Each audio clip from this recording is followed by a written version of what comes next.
Alright, chat, so this is the story I was about to tell y'all, alright? So, one time, I'm not capping, bro. This is actually all. Okay, first of all, bro, any stories I'm telling on the channel and I'm uploading it, bro, this is all true stories and I'm not capping. So, the first story or the story I've been talking about earlier that I'm about to tell y'all. Okay, so, like, whenever I was probably about, I don't know, I couldn't have been older than, like, 16 or 17. I was probably for sure, like, 16 or 17. I lived with my dad at the time, and, we lived out in the country, alright? And so, one day I'm just sleeping, like, it's at nighttime. So I'm just sleeping in bed, and my dad fucking busts my door down. And so you're not gonna believe this, but my room was like an add-on to the house, right? So like my room had a door that went into our house, but there was also a door that went to, like, I had two doors, one that went into the house and one that went to the outside of the house. So my dad bursts in my door from the house, right? And when he bursts in the door from the house, he doesn't even say anything, but he woke me up because he came in so fast and loud. And he opens up the door to the outside of the house, and he's like, dude, the fucking garage is on fire. And it's not an actual garage, it's a shop, like, not attached to our house. It's just like one of the metal buildings that's like separate. And I look out there, bro, and there's like literally flames up in the air, like 40 feet high. And I'm not well, not 40, like, dude, like really high. The building was at least probably like 20 feet high. So I mean, dude, the flames were pretty high, bro. So the whole shop was engulfed in flames, and I was like, no way, bro. And he was like, come on, we gotta go outside, and we gotta try to not let the fire get to the house. So we go outside, and we just get our water hose and just start running around the outsides of the shop, like trying to not let the fire like light our whole grass on fire and get to our house. By that time, they had already called 911 and stuff, but like the whole shop was on fire fully, and we were just trying to like manage it until like help got there and stuff, right? Well, get this, bro.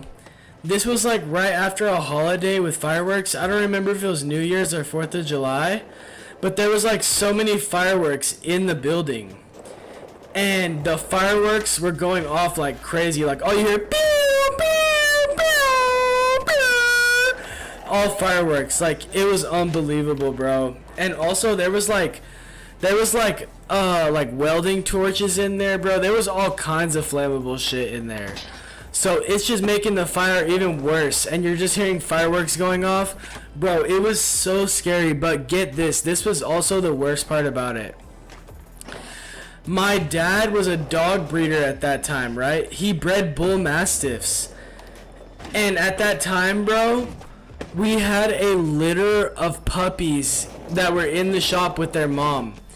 There was a big ass dog kennel inside the shop, and they were sleeping in the dog kennel, and she was sleeping with the puppies. I don't remember exactly how many puppies it was, but it was like at least like 6 to 10, something like that. And so that was also the very sad part. My dad, whenever we went out there, he literally was like going through flames, like getting his body all hot and shit, trying to like open the door to the kennel to let the dogs out, bro. And like by the time he got in there, like some of them were already burned, but but the mom, she was still like, she was staying away from the fire and shit. Bro, this is like the craziest part of the story. Y'all are not gonna believe this, but when he opens the gate, bro, the mom dog literally starts grabbing puppies like with her teeth and taking them out of the fire. I swear to fucking God. She was grabbing puppies by like their neck with her teeth and taking them out. Bro, but she kept going back inside to get more and more and more, and she got caught on fire, bro, and she fucking died. Like, she literally was like, just, she could have got out easily, bro, but she was getting the puppies out of there, and she went back inside the fire, like, and she got burned and she died, bro. And I don't remember how many of the puppies made it out, but like some of them made it out, like probably like 4, I think, but she died and the rest of the puppies died in there. And so we're just like running around trying to manage the fire and not let it like get to our house and shit. So we're running around like freaking like just watering it and shit. And finally okay, so before I go forward, yeah, dude, I'm not fucking kidding you, gang. It was the saddest thing I ever saw. But also there was 2 dogs that were on the side of the shop. There was a kennel that was attached to the side of the shop, and there was 2 dogs in there, and they were sisters, and they were already big dogs just like her. And when by the time we got out there, they had already escaped the kennel. Like, I don't know what they did. Like, they busted a wall down, or they squeezed through the side of it. Somehow they escaped, but they weren't in there. So we knew they didn't get burned, but they ran away. So we had no idea where they were. But anyway, the puppies that were burned, my dad and me, we took them inside, and my brother and my stepmom were like tending to those puppies while we were trying to tend to the fire. And in like I was saying earlier in the stream, like in some rural areas, they have a volunteer fire department in that rural neighborhood, so that way if stuff like that happens, it doesn't burn every single house down and stuff before a fire department gets there. So finally the freaking volunteer fire department shows up and they put the fire completely out. But our big ass building and everything inside of it got fully burned to the ground. And we also lost a mom dog, her name was Raven. She died, and her puppies also died. Except for some of them. Like I said, probably about 4 of them. And so after they get the fire out, we're like, damn, bruh. And we couldn't find our other 2 dogs that I said ran away out of that kennel. We could not find them, and we were like, bruh, this is foul. And so anyway, the next day, we had to take the 3 puppies, or the 3 to 4 puppies that, oh, you know what? Now that I say that, it was 3 of them. Because 2 of them only had like little burns on them. Like on their butt. Like one of them had it on their butt and one of them had it somewhere else. But they were like gonna be fine. They were gonna be fine, like the vet said. But the other one, dude, oh my god, you're not gonna believe this part of the story. Like, I know this is a fully unbelievable story, but I'm telling you, this is all true. 2 of them were fine, but the 3rd one, he was so badly burned that when we got to the vet, he touched his face, and the dog's fully face came off. Like, I'm not capping. Like, it had fully, like, it was still on him when we took him there, but he just went like that. And he was so badly burned that his face literally came off, the whole thing. Like, I'm not capping. It was so sad, bro. But low-key, real quick, shout out that volunteer fire department because they literally saved our house. Like, it was crazy.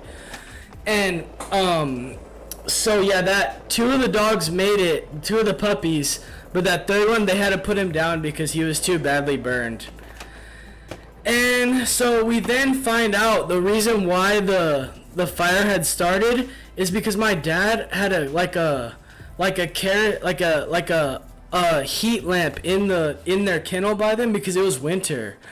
So it was cold. I don't know if it was exactly winter, but it was cold. So they had he had put that heater in there, and the heater somehow fell over, and the heater is what caused the fire. I don't know if maybe one of the dogs had knocked it over or something, but somehow the heater had fallen over, and so it caught everything on fire. And yeah, it was just super sad, bro. And so after those we left the vet, we ended up keeping those two dogs, the two dogs that made it. We kept them, and one of them, yeah, literally, gang, we kept the two dogs that made it, and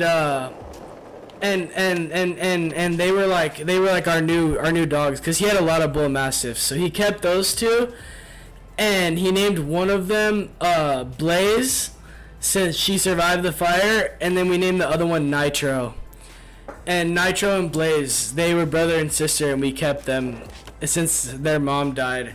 It was so sad, bro. But then, you're not gonna believe this. So remember the two dogs that I said that ran away on the side of the kennel? Already like a month later, probably, we thought they just ran away for good. We were like, dang, bro, we lost them. But you're not gonna believe this.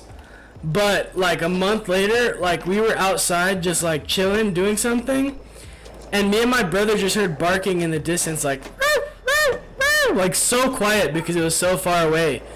But we were like, what the fuck, like, bro, that sounds like them. So we ran over to the fence where we heard it from, and dude, they were literally there. They both came back.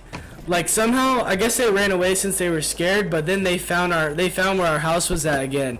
And they were just barking as loud as they could from the fence. And it was like a tear-jerking moment, bro. It was sad. We picked them up over the fence, and they just started like sprinting full speed to our house. It was like the saddest thing ever. But yeah, that's pretty much all there is to the story, bro. The shop burned down. 3 puppies made it out. All the other ones, unfortunately, were unalived.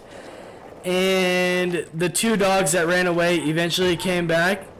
And yeah, we kept the 2 puppies that survived from the fire, Nitro and Blaze. But we did lose our shop. And yeah, it was just an overall foul situation, bro. But just honestly though, shout out to the volunteer fire department, bro. They fully saved our house, like literally, bro. They fully saved our house. But yeah, that's pretty much all there is to the story, bro.